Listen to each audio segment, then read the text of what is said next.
In this video, I'm going to talk about using very specific lights for portraits to create a certain mood. I'm Daniel Norton, photographer here in New York.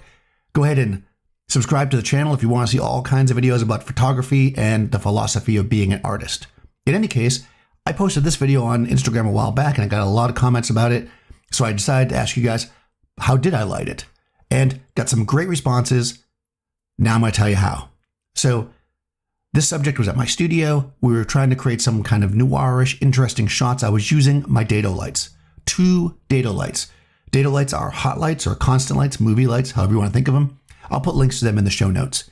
And again, sometimes, and I often joke about this when I'm teaching photography to people, sometimes the best light is when you're not pointing it directly at the subject. You know, the most common thing that we do is we come in and we point the softbox at somebody. But the reality is sometimes manipulating it can create a much more interesting shot.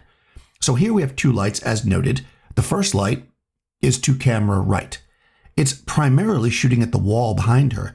This gives us the shape of her head and her hair, and it's just feathered off slightly so that a little bit of the light, like the edge of the light, the less bright part of the light, is hitting her actual face.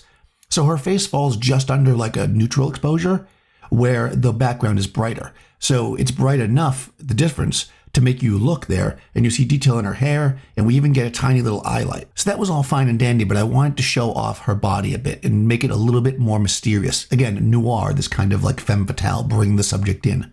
So again, instead of just pointing the light directly at her body to show off her body, I pointed it at the wall to the left of her, just letting it close down the barn doors nice and tight, and I let just the edge of the light come over and light part of her body, showing off that cleavage, which then brings you in, right? You can't help but kind of be wrapped around this image. You want to see her eye, but the brightness of the wall draws you away. And of course, you're also drawn to the light at the bottom.